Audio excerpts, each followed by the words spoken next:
영혼의 자서전이라는 책을 쓴 니코스 카잔차키스라는 사람이 있습니다. 그가 그의 외할아버지의 유언을 이렇게 소개했습니다. 이분의 외할아버지는 어떤 유언을 남기셨을까요? 이렇게 말씀하셨다고 합니다. 올리브와 포도나무를 잘 돌보아라. 나무도 옛날에는 인간이었는데 너무 오래전이라 그런 줄 모르고 살아갈 뿐이다. 인간은 기억을 하니 그래서 인간이 아니겠냐. 이런 유언을 남겼다고 합니다. 나무가 인간이었을 수는 없습니다. 그냥 나무는 나무였을 것인데 이 외할아버지께서 남기신 이 유언의 의미, 그러니까 올리브와 포도나무를 잘 돌봐라.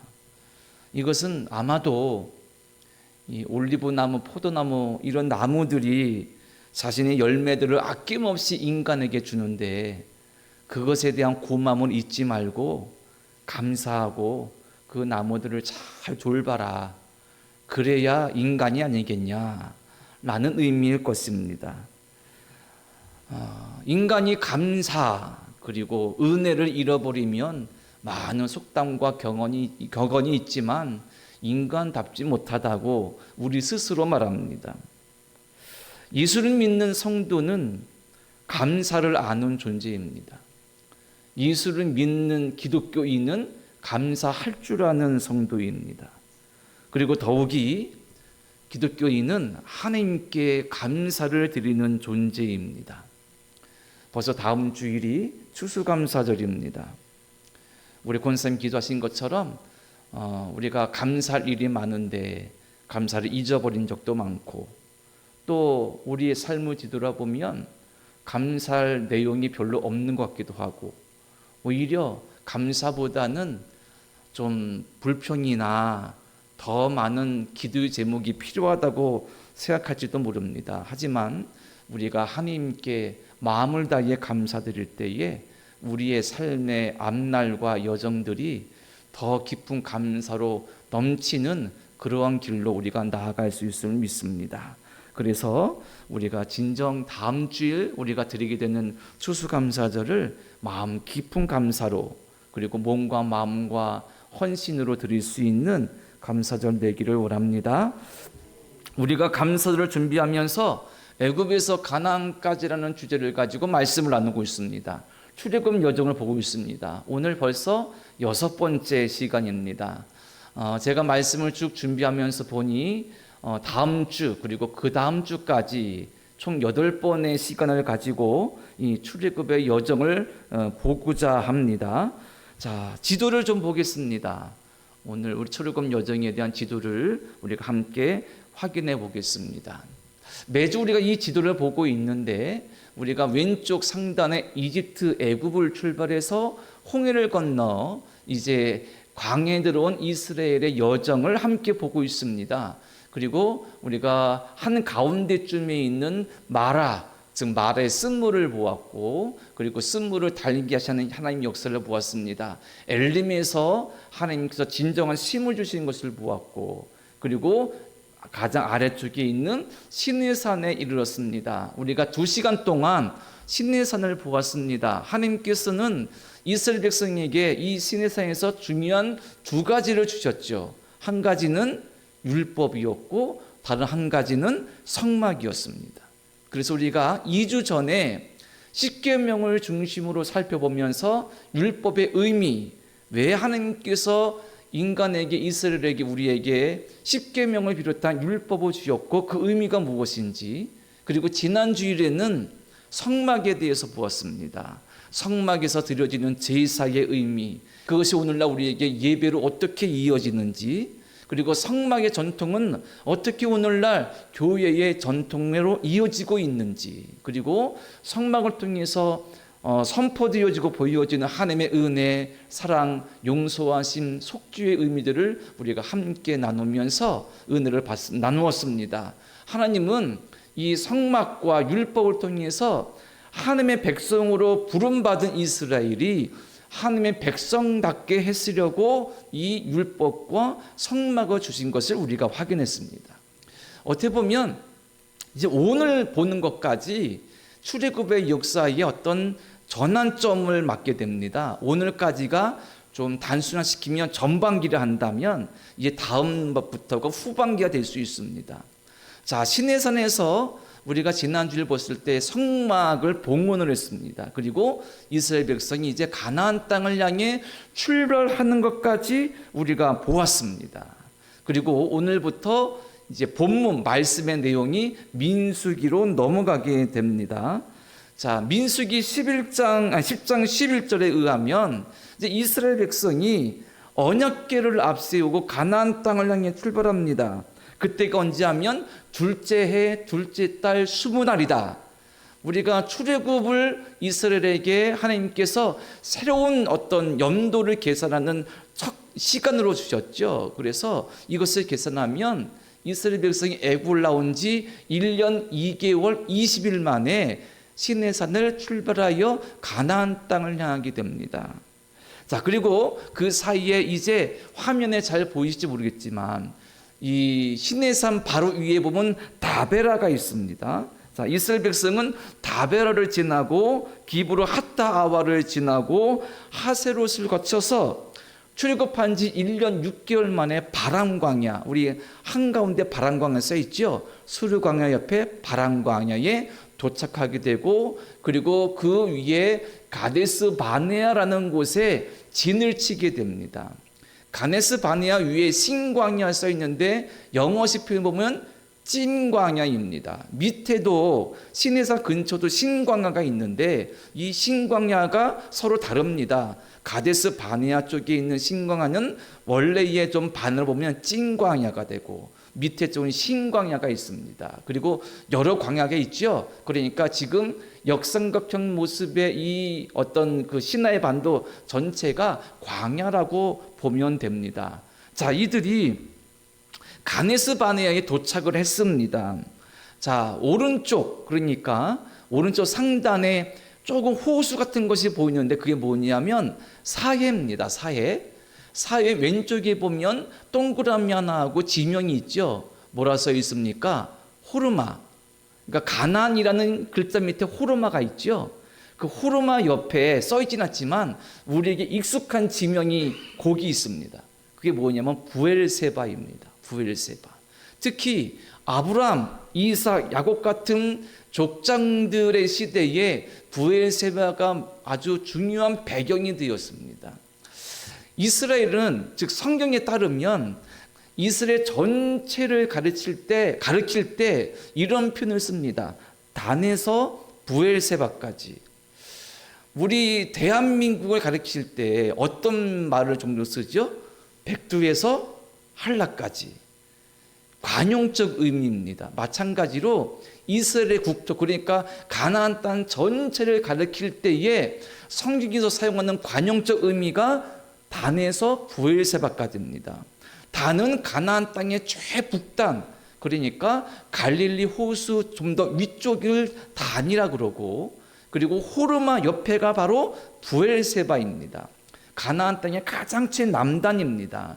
지금 이 시나이 광야, 이 시내 반도에도 광야에도 사람들이 살긴 하지만 옛날에는 이 부엘세바 밑에는 사람이 살 수 없는 땅으로 여겨졌습니다. 때문에 성경이 말하는 가나안 땅은 어디냐? 우리가 보는 지도에 호르마 위쪽이 가나안 땅이다. 보면 되는 것입니다. 지금 이스라엘 백성이 어디 있느냐 하면 가나안 땅의 최남단 부엘세바, 지도상 호르마, 그 바로 밑에 가데스 바네아에 진을 치고 머물게 된 것입니다. 이 가데스 바네아에서 있었던 일은 우리가 너무나 잘 압니다. 하나님께서 모세에게 말씀하시기를 각 지파마다, 즉 12지파마다 한 사람씩을 대표로 뽑아서 저 가나안 땅에 보내 정탐하게 해라. 40일 동안 보고 와서 거기에 나오는 열매들을 가지고 오게 해라. 이렇게 명령을 하십니다. 그래서 12명의 정탐꾼이 대표로 가나안 땅에 가서 40일간 가나안 땅은 어떤지, 어떤 사람들이 살고 있는지 쭉 정탐하게 되고, 그 땅이 얼마나 좋은지 포도송이를 메고 돌아와서 보고를 하게 됩니다. 자, 이 12명의 정탐꾼의 보고가 우리가 아는 것처럼 딱 둘로 나뉘죠. 자, 먼저 12명 중에 10명은 어떤 보고를 합니까? 이 보고를 보면 우리가 이 땅을 우리가 차지할 수 없다, 부정적인 보고를 하고, 그리고 여호수아와 갈렙은 아주 믿음의 보고를 합니다. 자, 먼저 민수기 13장 30절, 우리가 오늘 본문 14장인데 앞장에 보면 13장 30절에 이렇게 말합니다. 갈렙이 모세 앞에서 백성을 조용하게 하고 이르되 우리가 곧 올라가서 그 땅을 취하자, 능히 이기리라 하나. 자, 지도를 보면 가데스 바네아에서 가나안 땅은 지척입니다. 직진해서 올라가면 되는 겁니다. 그 당시에 무슨 국경이 있고 철책이 있고 그런 것이 아니거든요. 건문이 있고 그렇지 않습니다. 올라가면 되는 겁니다. 여호수아와 갈렙은 그 땅은 우리에게 주신 거룩한 땅이니 이제 갑시다 라고 말하고 있습니다. 반면 여호수아와 갈렙을 제외한 10명의 정탐꾼은 어떤 보고를 합니까? 우리가 잘 알고 있죠. 13장 31절로 33절까지의 말씀 보면 이렇게 말합니다. 그와 함께 올라갔던 사람들은 이르되 우리는 능히 올라가서 그 백성을 치지 못하리라. 그들은 우리보다 강하니라 하고 이스라엘 자손 앞에서 그 정탐한 땅을 악평하여 이르되 우리가 두루 다니며 정탐한 땅은 그 거주민을 삼키는 땅이요 거기서 본 모든 백성은 신장이 장대한 자들이며 거기서 네피림 후손인 아낙 자손의 거인들을 보았나니 우리는 스스로 보기에도 메뚜기 같으니 그들이 보기에도 그와 같았을 것이니라. 아멘. 자, 40일 동안 정탐하고 돌아온 12명 중에 10명은 그 땅을 좋긴 하지만 거기 살고 있는 사람들은 너무나 강해서 우리가 이길 수 없는 사람들이다 라고 보고를 합니다. 이스라엘 온 백성이 모여서 이 12명의 보고를 듣습니다. 회중들, 모든 백성들은 어떤 보고에 설득되고 믿게 되었을까요? 그들은 다수 10명의 정탐꾼이 전하는 부정적인 보고를 믿게 됩니다. 그리고 이스라엘 전 백성이 극심한 혼란에 처하게 됩니다. 그것이 오늘 본문의 내용입니다. 자, 오늘 본문 1절부터 4절까지 보면 이들이 이 보고를 듣고 얼마나 혼란스럽게 됐는지를 우리가 짐작할 수 있는데 1절로 4절까지 제가 읽도록 하겠습니다. 자, 말씀을 보시기 바랍니다. 온 회중이 소리를 높여 부르짖으며 백성이 밤새도록 통곡하였더라. 이스라엘 자손이 다 모세와 아론을 원망하며 온 회중이 그들에게 이르되 우리가 애굽 땅에서 죽었거나 이 광야에서 죽었으면 좋았을 것을 어찌하여 여호와가 우리를 그 땅으로 인도하여 칼에 쓰러지게 하려 하는가? 우리의 처자가 사로잡히리니 애굽으로 떠난 것이 낫지 아니하냐? 이에 서로 말하되 우리가 한 지휘관을 세우고 애굽으로 돌아가자 하매. 아멘. 자, 이 모든 백성들이요 여호수아 갈렙의 보고는 무시하고 10명의 보고를 듣고 완전히 요즘 말로 하면 멘탈이 붕괴되었습니다. 멘붕의 상태입니다. 그래서 하나님을 원망하고 모세를 원망합니다. 차라리 애굽에서 죽게 내버려 두지 왜 여기까지 끌고 와서 저 가나안 땅에 들어가서 죽게 하느냐. 그들의 마음이 무너지고 생각이 온통 부정적인 생각으로 가득하게 됩니다. 지금까지 가데스 바네아까지 오기까지 하나님께서 그들을 인도하고 역사하신 모든 사랑과 은혜와 능력은 이미 다 잊어버렸습니다. 현실 앞에 있는 문제 때문에 완전히 무너져서 하나님을 부정하고 원망하고 신세 한탄하고 어떻게 보면 모세를 해하려고까지 할 수 있는 상황입니다. 자, 그러면 이 가데스 바네아에서 있었던 이 일이 우리에게 주는 메시지는 무엇이냐라는 것입니다. 먼저는 믿음의 관점으로 보는 겁니다. 가장 중요한 메시지 중에 하나가 믿음의 관점으로 보는 것을 우리에게 알려주고 있습니다. 12명이 똑같이 하나가 되어서 가나안 땅으로 요즘 말로 말하면 파견되었습니다. 40일간 가나안 땅 곳곳을 살펴보고 곳곳을 정탐하면서 서로 의견 나누고 그러면서 거기서 나온 좋은 열매들을 메고 돌아왔습니다. 그런데 전혀 생각이 다릅니다.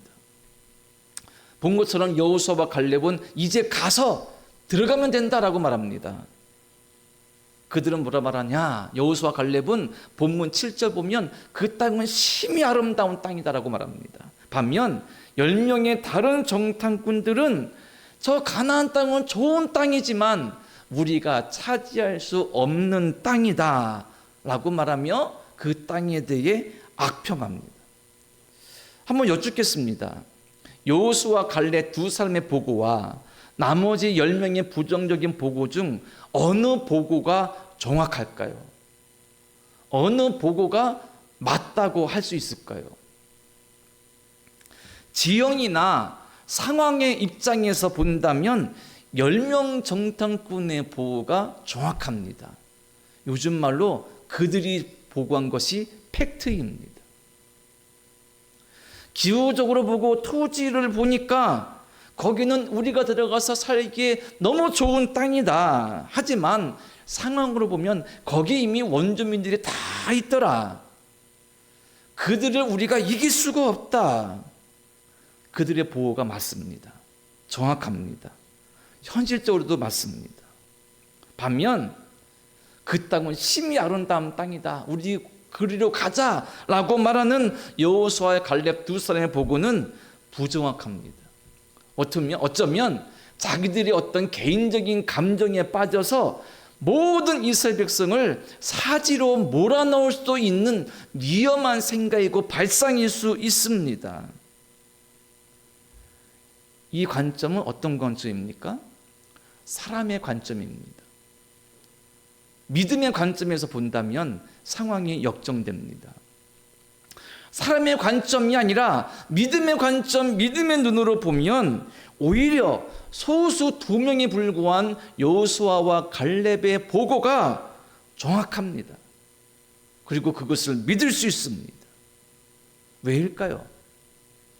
사람의 관점을 보면 10명의 보고가 맞고 믿음의 관점에서 보면 여호수아와 갈렙의 보고가 맞는데 이 두 관점의 차이는 뭘까요? 12명의 정탐꾼의 의견이 갈리는 그 이유는 무엇일까요? 이것입니다. 하나님이 있고 없고의 차이입니다. 하나님께 대한 믿음이 있고 없고의 차이입니다. 하나님의 약속을 믿느냐 믿지 않느냐의 차이입니다. 보이는 것만 믿느냐 보이지 않는 것도 믿음의 눈으로 고백하며 믿느냐의 차이입니다. 10명의 정탐꾼이 그들의 마음, 그들이 보고 온 것을 여러 가지로 보고하는데 좀 더 보면 13장 28절 말씀 보면 이렇게 말합니다. 13장 28절과 29절 보면 그러나 그 땅 거주민은 강하고 성읍은 견고하고 심히 클 뿐 아니라 거기서 아낙 자손을 보았으며 아말렉인은 남방 땅에 거주하고 헤딘과 여보스인과 아모리인은 산지에 거주하고 가나안인은 해변과 요단가에 거주하더이다.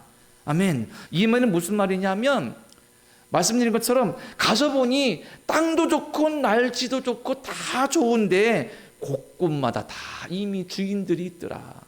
그리고 그들은 우리보다 훨씬 강하고 그들이 만든 성들은 견고해서 우리가 점령할 수 없는 곳처럼 완벽하게 보이더라. 거기다가 그들은 아낙 자손.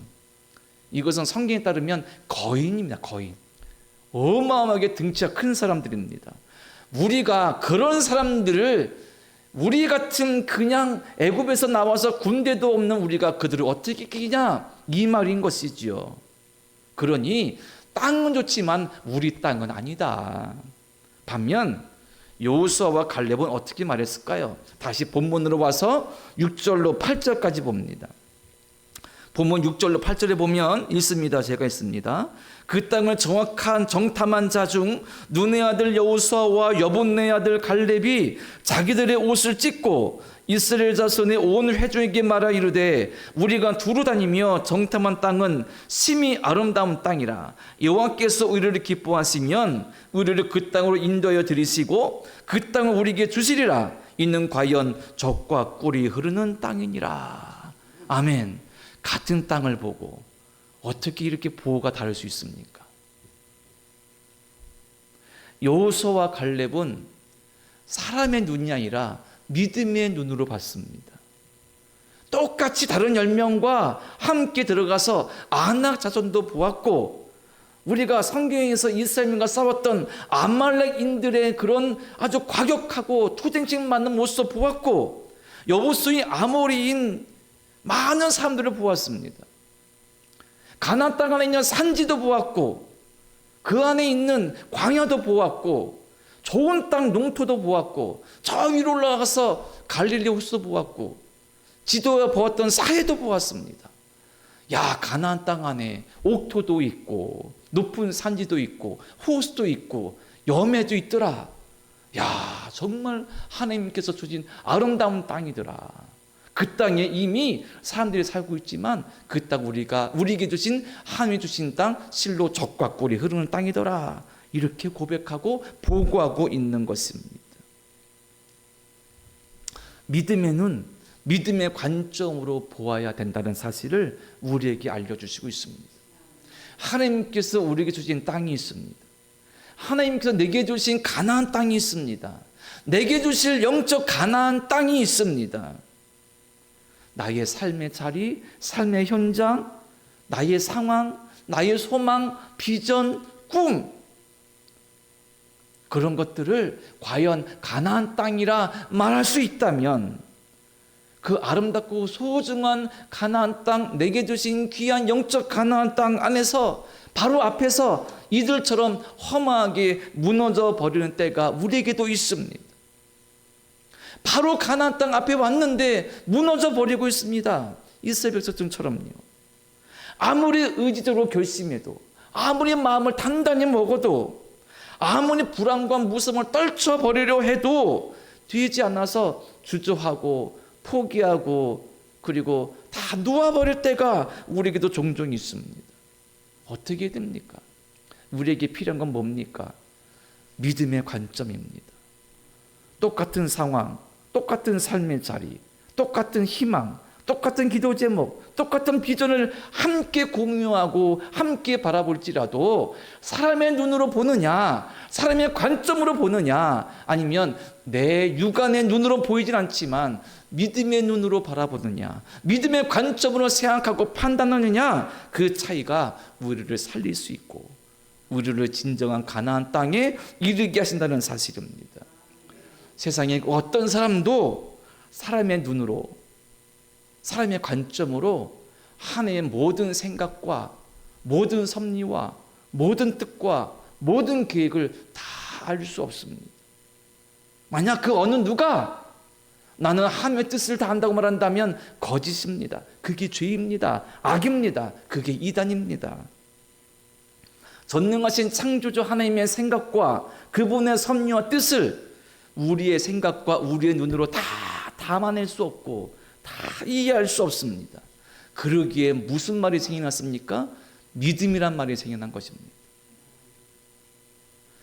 하나님을 섬기고 경배하는 삶은 내 눈으로 사람의 관점으로 다 담을 수 없고 보이지 않는 것까지 포함해서 믿을 수 없는 것이 사람의 관점이지만 믿음의 관점은 내 눈에 보이지 않고 담을 수 없는 그 거룩하고 장대하고 광활하신 하나님의 권능과 역사와 섭리를 믿음으로 고백하는 것입니다.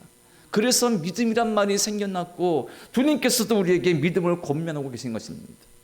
예수께서 이런 말씀을 종종 사용하셨죠. 믿음이 작은 자들아 왜 의심하였느냐. 그런 사람들 보고 안타까워졌습니다. 주님께 갈릴리 바다 호수물을 걸어오던 베드로가 밑을 보니 물이거든요. 그때 빠질 때에 예수께서 믿음이 작은 자야 왜 의심하였느냐.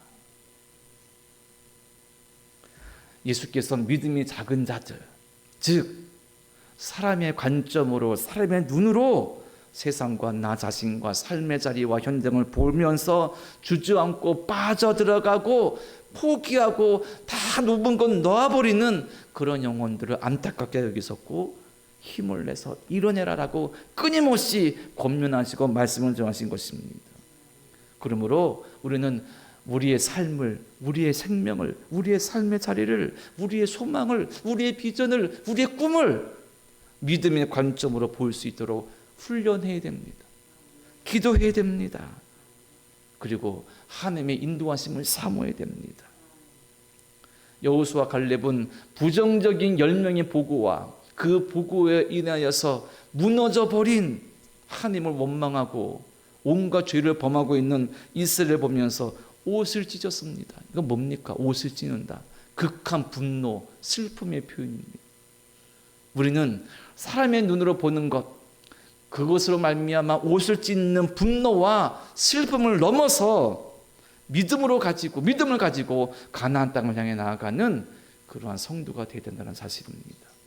마음속에 품으시기 바랍니다. 내 눈이 아닌, 사람의 눈이 아닌, 사람의 생각의 관점이 아닌 믿음의 눈으로 보자. 믿음의 관점으로 보자. 믿음의 관점으로 비전을 바라보자. 품자. 자, 한 가지만 더 확인하겠습니다. 자, 그러면 어떻게 믿음의 관점으로 보고 생각할 수 있을까?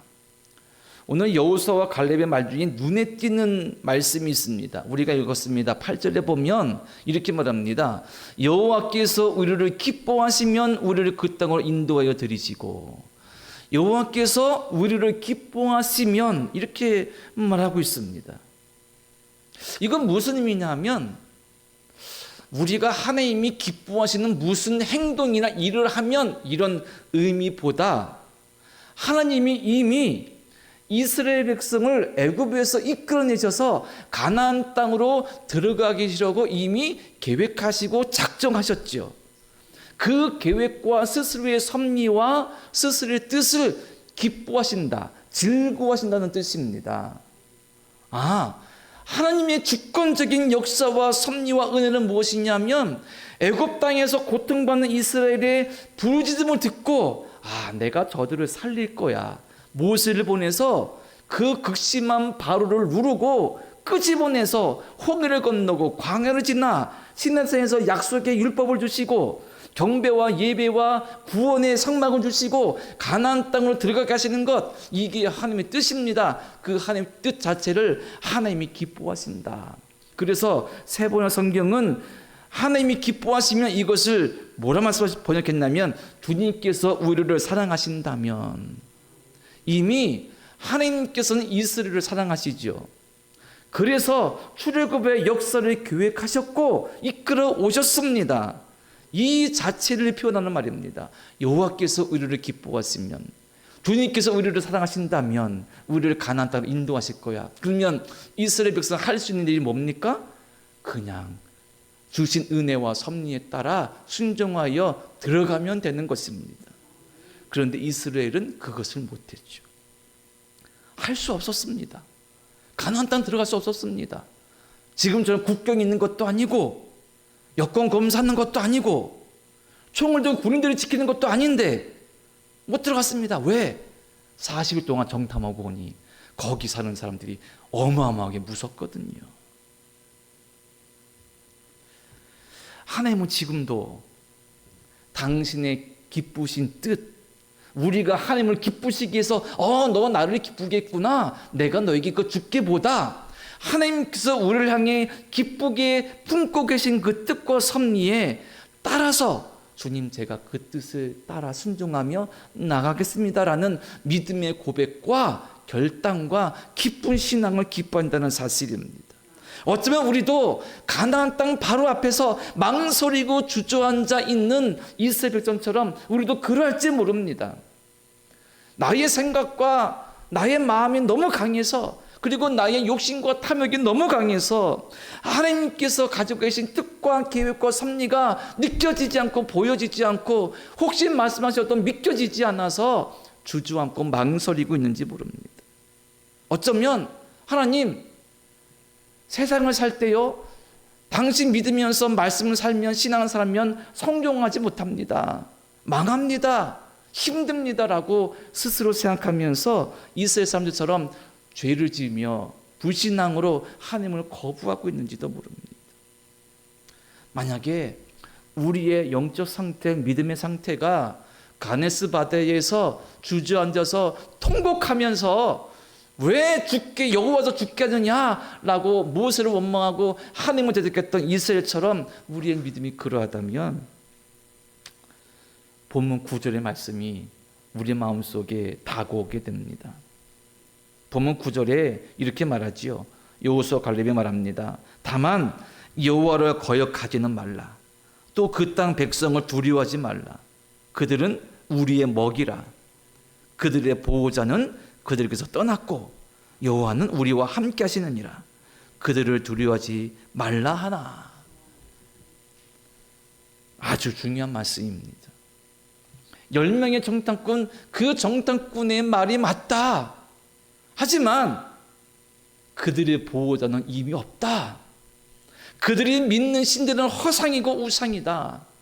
여기까지 인도하신 여호와 하나님이 진정한 유일한 신이시니 그분이 우리와 함께 하신다. 사람의 눈으로 볼 때에 가나안 땅은 우리가 이길 수 없는 사람들로 가득한 것 같지만 하나님께서 우리와 함께 하시니 우리가 그 땅을 차지할 수 있다. 들어가자 라고 말하고 있는 것입니다. 이것에 순종하여 나간다면 이스라엘이 빨리 가나안 땅에 들어갈 수 있었겠죠. 우리 마음속에도 이스라엘 사람처럼 약한 마음들이 나를 지배하고 있다면 여호수아 갈렙의 이 말, 여호와를 거역하지 말라, 두려워하지 말라, 사람을 두려워하지 말라. 그들의 보호자는 떠났다. 우리의 보호자, 유일하신 하나님이 우리와 함께 하신다. 말씀을 정리합니다. 그리고 한 가지만 좀 확인하고자 합니다. 자, 10명의 불신앙의 부고를 들은, 그래서 극심한 혼란에 빠진 이스라엘 백성이 어떻게 말하냐면, 야, 우리 애굽으로 돌아가자. 차라리 모세 말고 다른 리더 한 사람 세워서 애굽으로 가자. 거기서 죽는 게 낫다 차라리. 하나님이 여기서 우리 말로는 폭발하셨습니다. 하나님이 그들을 보시고 진노하셨습니다. 이 지경까지 내가 어떻게 너희를 애굽에서 이끌어냈는데 다시 애굽으로 간다고 폭발하셨습니다. 그래서 그들에게 벌을 주십니다. 자, 세대를 구분하면 우리 뭐 이런 해외에 가면 이민 1세대, 2세대 그렇게 부르지 않습니까? 지금 가데스 바네아에서 이렇게 원망불평을 쏟아내는 사람들이 출애굽 1세대입니다. 하나님은 이 출애굽 1세대를 가나안 땅에 들어가지 못하게 하셨습니다. 그래서 오늘 본문이 14장인데요. 14장 29절과 30절에 보면 이렇게 말씀하십니다. 찾아보세요. 14장 29절 30절 제가 읽겠습니다. 너희 시체가 이 광야에 엎드러질 것이라. 너희 중에서 20세 이상으로서 기센 자 곧 나를 원망한 자 전부가 여본네 아들 갈렙과 눈의 아들 여호수아 외에는 내게 맹세하여 너에게 살게 하리라 한 땅에 결단코 들어가지 못하리라. 자, 이 당시 출애굽 1세대 20세 이상의 모든 사람들은 가나안 땅에 절대 누구도 들어가지 못합니다. 누구만 빼고요? 여호수아와 갈렙만 빼고. 그리고 어떻게 하십니까? 자, 33절과 34절 14장 33절 34절에 보면 너희들의 자녀들은 너희의 반역한 죄를 지고 너희의 시체가 광야에서 소멸되기까지 40년을 광야에서 방황하는 자가 되리라. 너희가 그 땅을 정탐한 날 수인 40일의 하루를 1년으로 쳐서 그 40년간 너희의 죄악을 담당할지니 너희는 그제서야 내가 싫어하면 어떻게 되는지를 알리라 하셨다 하라. 아멘. 40일 동안 가나안 땅을 정탐했잖아요. 하루를 1년 삼아서 너희가 40년 동안 광야에 헤맬 것이야. 다시 한번 지도를 띄워주세요. 우리가 광야 40년 그러잖아요. 이들은 이제 우리가 아까 처음 말씀드릴 때에 이들이 출애굽한 지 1년 6개월 만에 가데스 바네에 도착했습니다. 가나안 땅 바로 앞에. 그런데 들어가지 못하고 하나님께서 이 가데스 바네가 있는 바란 광야에서 40년 동안 뺑뺑뺑뺑뺑뺑뺑 돌게 하신 겁니다. 이 나머지 38년 정도의 기간의 일들은 성경에 구체적인 기록이 거의 없습니다. 출애굽 1세대가 다 죽을 동안 38년 동안 뺑뺑뺑뺑 조교수만 돈 겁니다. 가데스 바네아 그 밑에 바란 광야에서 어떤 이들이 지금 잘 나와있지도 않습니다. 우리가 다음 주에 보게 될 말씀은 1세대가 다 죽고 2세대가 가나안 땅을 향해 들어가고자 할 때 그 말씀들이 나오고 있는 것입니다. 얼마나 안타깝습니까? 얼마나 비참합니까? 얼마나 하나님의 진노가 크셨기에 출애굽 1세대는 여호수아 갈렙 빼고는 다 저 광야에서 죽었습니다. 그러면 40년 동안 이스라엘 백성은 매일 장사만 치는 겁니다. 저 광야에서. 심지어 모세도 못 들어갔습니다. 그것에 대해서는 우리가 마지막 시간에 함께 나누게 될 것입니다. 자, 마지막 확인할 것은 뭐냐면 이스라엘 백성들이 애굽으로 돌아가자 했습니다. 광야에서 죽을지언정, 애굽에서 죽을지언정 애굽은 거기가 낫겠다. 하지만 애굽으로 다시 돌아가면 그들은 죽을 수 있고 노예가 되는 거 뻔합니다. 더 중요한 것은 하나님께서 이스라엘 백성이 애굽으로 돌아가는 것을 허용하지 않으십니다. 우리 첫 시간 기억하십니까? 애굽 땅을 우리는 성경은 뭐로 비유하고 상징한다고 말씀드렸죠? 세상, 죄, 불신앙 이런 것들 상징한다고 그랬죠. 하나님은 예수를 통하여서 우리를 영적 애굽에서 이끌어내셨고 구원하셨습니다. 하나님은 똑같습니다. 이들이 지금 애굽으로 돌아가고자 하는데 그것을 못 가게 하십니다. 막으십니다. 차라리 40년 동안 광야에서 뺑뺑뺑 돌리시며 연단하시죠. 우리가 불신앙으로 하나님 없는 자리로 내 마음대로 사는 삶으로 돌아가고 싶어도 하나님은 용납하지 않으십니다. 다른 말로 우리를 버리지 않으십니다. 우리와 함께 하십니다. 예수님의 보혈로 우리를 사셨는데 다시 죽음과 고통의 애굽으로 돌리지 않으십니다. 우리와 함께 하십니다. 이 믿음을 가지고 믿음의 눈, 믿음의 관점으로 삶을 바라보시고 주님과 동행하시는 믿음의 삶으로 영적 가나안 땅으로 나아갈 수 있는 저와 여러분 되시기를 간절히 축원합니다. 기도드립니다. 하나님 아버지, 가나안 땅에 이르렀습니다. 하지만 이스라엘 백성이 들어가지 못했습니다. 불신앙과 믿음 없음의 죄가 결국 그들의 앞길을 막았습니다. 그럼에도 하나님은 그들을 포기하지 않으셨고 끝내 그들을 가나안 땅으로 인도하신 것을 믿습니다. 우리 또한 세상의 애굽으로 돌아갈 수 없습니다.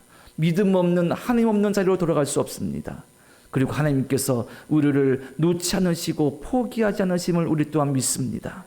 이 믿음을 가지고 믿음의 눈으로 믿음의 관점으로 생각하고 바라보며 주님과 동행하는 복된 삶을 사도록 주님 도와 주시옵소서.